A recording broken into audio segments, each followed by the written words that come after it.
안녕하세요. 브레인업TV입니다. 브레인업TV는 아이들의 정신적으로 힘들어하는 질환에 대한 정보를 나누는 채널입니다. 그리고 저는 한방신경정신과 박사이자 한의사인 천용호입니다. 저번 시간에 아이들이 말을 잘 하지 못할 때, 어느 발달이 느려질 때 그 원인에 대해서 제가 설명을 드렸습니다. 간단하게 먼저 복습을 해보겠습니다. 지능이 부족해서 언어를 만들어내지 못하는 지적장애, 그리고 타인과 공감을 하지 못하는 자폐 스펙트럼 장애, 그리고 지능도 괜찮고 사회성도 괜찮은데 언어 발달만 떨어지는 언어 장애. 이 세 가지가 아이들의 언어가 발달하지 못하는 가장 중요한 세 가지 원인입니다. 아이들이 친구들보다 영 말을 못하는 것 같다, 말문이 빨리 트이지 않는다, 그때 부모님들이 제일 먼저 하시는 것이 바로 언어치료실을 찾는 것이죠. 언어가 안 되니까 언어를 치료한다. 어떻게 보면 당연한 것인데요. 그렇다면 한의원에서는 말이 느린 아이를 어떻게 치료할까요? 한의원에 오는 모든 어머님들이 다 궁금해하는 겁니다. 언어가 안 되니까 언어 치료실을 가는 거는 이해하는데 한의원에서 이걸 어떻게 치료해? 당연히 궁금하실 수 있죠. 그래서 오늘은 한의원에서 언어지연 아동을 치료하는 방법에 대해서 설명을 드리도록 하겠습니다. 제일 기본적인 거는 바로 약물 치료입니다. 언어 치료실에서는 그냥 언어 치료만 할 뿐이지 따로 뭐 약을 먹거나 그런 건 없잖아, 그죠? 그래서 언어 치료실과 가장 차이가 나는 부분이기도 하고요. 한약을 먹는데 말을 잘하게 돼? 뭐 그런 근거 세상에 어딨어? 말이 느린 아이들에게 한약을 투여해서 언어 발달을 말이 늘도록 하는 것은 한의학에서의 그 오래된 치료법이고요. 그 임상 기록도 또한 여러 곳에서 찾아볼 수가 있답니다.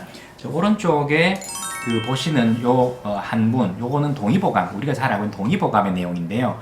요 빨갛게 표시된 부분, 뭐 그 외에도 여러 군데가 있습니다만은 빨갛게 표시된 부분이 그 언어지연에 관계된 문구인데, 제가 한번 요 한자 부분 머리가 아프시겠지만 한번 읽어보도록 하겠습니다. 어지행지라, 말이 느리고 행동하는 게 느리다.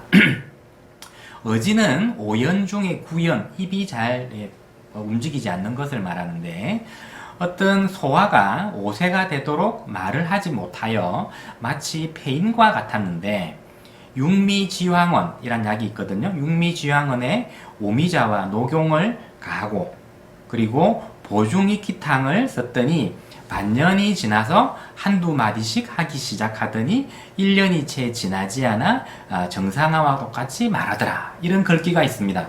요거는 동의보감에만 국한된 이야기고, 이것 외에도 여러 군데 이런 임상 기록들을 잘 살펴볼 수가 있죠. 물론 여기에 뭐 5살이 되도록 말을 못했는데 뭐 반년, 1년 지나서 말을 다 잘하더라.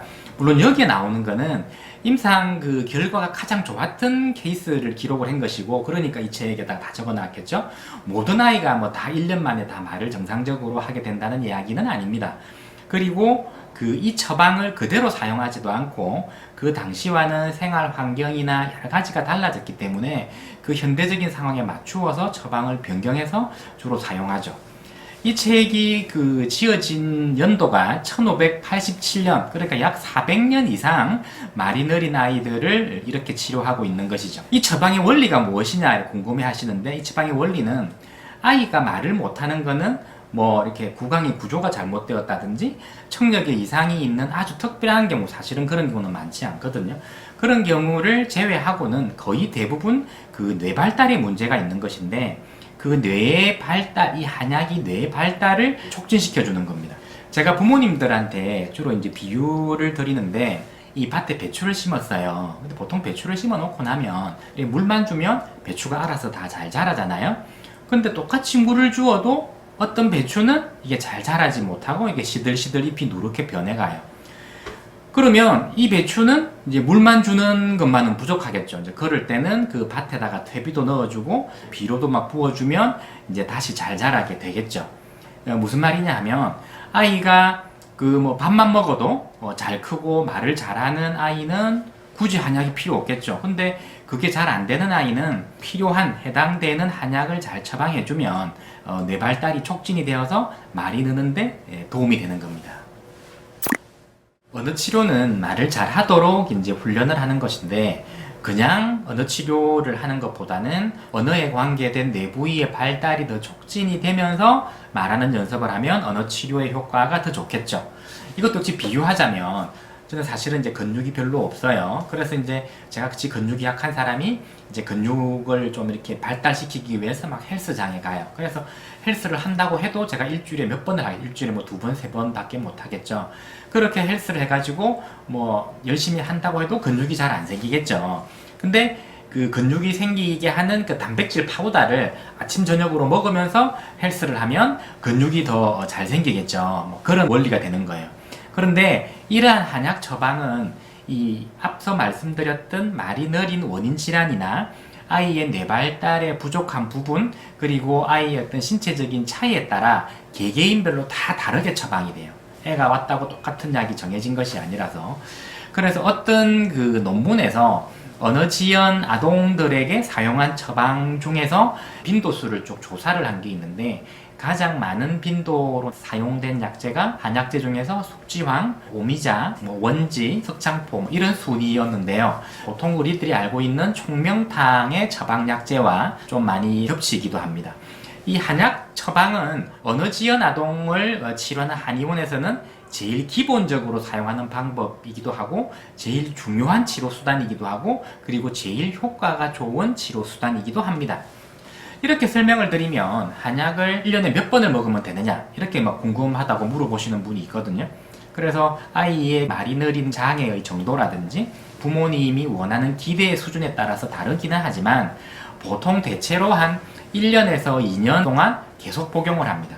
이제 정상적으로 발달을 하는 아이들이 뭐 감기를 자주 하거나 혹은 이제 식욕이 부진해서 복용을 하는 보약은 뭐 철마다 한 번씩 먹거나 아니면 뭐 상반기, 하반기 1년에 한두 번 정도를 복용을 하지만, 그 언어가 느린 아동들의 경우는 단순히 감기하거나 그런 애들에 비해서는 부족함의 정도가 다르기 때문에 계속 복용을 하는 겁니다.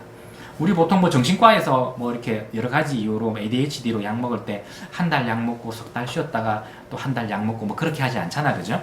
뭐 그렇게 복용을 하면 그렇게 오래 복용을 하는데 뭐 아이한테 해롭지 않느냐고 뭐 물어보기도 하시는데, 이 한약은 언어에 관계된 뇌발달에 도움이 되도록 처방을 하긴 하지만 한의학의 어떤 그런 원리상 인체의 부족한 부분들의 그를 조화를 맞추어 주면서 뇌발달을 촉진하는 것이기 때문에 그 언어가 부족한 것 이외에 평소에 아이가 안 좋았던 부분도 같이 좋아진 효과가 있습니다.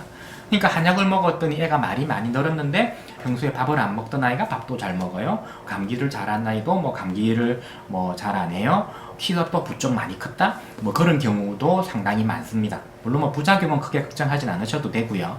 그래서 이 한약요법이 어느 지연 아동을 치료하는데 제일 중요하고 제일 효과가 좋은 치료 수단이긴 합니다만은, 한의원에 따라서는 이 한약을 처방하는 것 이외에도 뭐 현대적인 여러 가지의 치료 방법, 훈련 방법을 사용하는 경우도 있는데, 그것에 대해서는 다음 편에 또 따로 언급을 하도록 하겠습니다.